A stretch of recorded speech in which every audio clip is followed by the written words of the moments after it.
The shack community in the Royal National Park is so unique in the world. There's nothing quite like it that exists. It's not just the shacks that are unique, it's the community, and we keep those values that used to exist dating back to the Great Depression. So we're still doing similar things that they used to do, and that's what's really special. Is the community is so unique. No one quite knows what they're going to experience when they come to visit. I started coming down to Era at a similar age to what Brooks is now. I came down with Mum and Dad on a similar backpack. This is Brooks's third trip down. We come down mostly on weekends when we've got patrols or events on down here. The hut communities or shack communities are between Stanmore Park in the south right up to Bungeena in the north, and they're along the coast at various points. So there's some at Burning Palms, there's Bulgo, and most of them you have to walk into. In total, there's probably about 5 discrete shack communities, and you can actually walk right along the coast through all the different shack communities from Bungeena to Otford. The park started in 1879, which was one of the first in the world.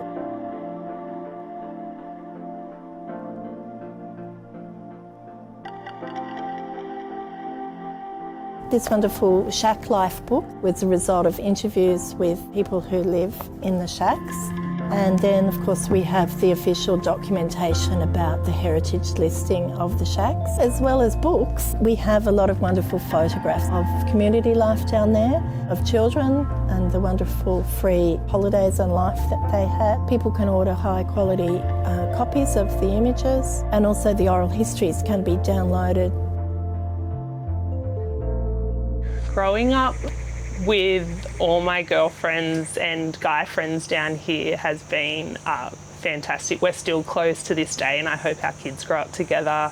A big part of it was the surf club. We all shared this interest in the ocean and also just giving back to the community and the land. We're all now a part of the surf club or the protection league, and we're often stepping up into these positions where we're helping the community out, and we all just have the same values. They appreciate just the simple things in life.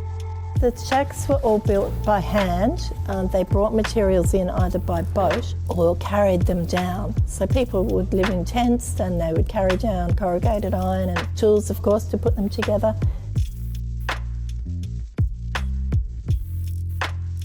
There's a wonderful collection of photographs, including ones from families in the 1930s who were living there to survive, really.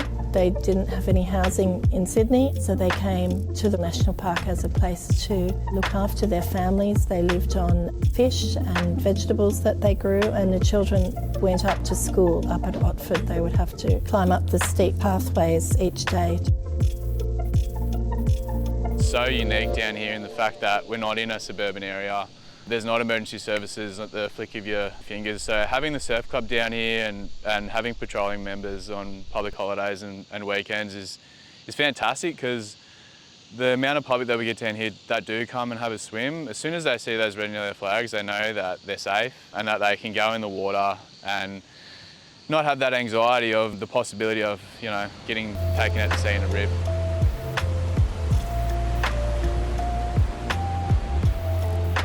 I really hope Brooks will grow up down here. He can join the surf club and save other people. I hope he can come down here and experience what I did.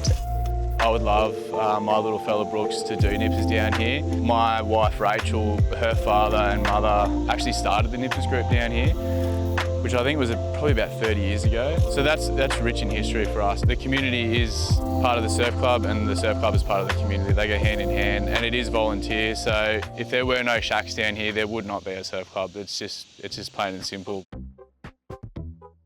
Places that are near the shacks have been heavily publicised, like the figure 8 pools, on social media. So there's a lot of people going down there. Paul Griffith's family is an example of a family that went to Bonnie Vale in the 50s but they still continuing to go there. And we can see photos through the 70s and right up to the present. So history is not just really old history, things that are gone or fallen down, but this shack is in good condition and it's still used by the families. To walk down here takes an hour, to walk back up takes an hour. It's a big effort to get down, come on patrol, you know, unpack everything, pack it back up, put it all away. So the fact that you can come down and do that, spend a weekend at the shack with your family, it just makes it so much more enjoyable. The shack communities, they are very closely held by families. Some do fall into disrepair, but others are very well kept. They can't be bought or sold. I think there's an increasing understanding that we need to preserve stories from the past and learn from the past. And of course the past comes right up to the present. The shacks they're heritage listed and we have a licence until 2027. It's the shacks that remain. We are just caretakers and we're working really hard with national parks to try and renew that licence. Hopefully in the next few years we can come to an agreement on what that licence looks like. It's really tricky because we can't just replicate another licence from a shack community. We have to build it together. I hope Brooks comes down and he is raised exactly how I have been, just having a love for the ocean and the environment and how precious it is.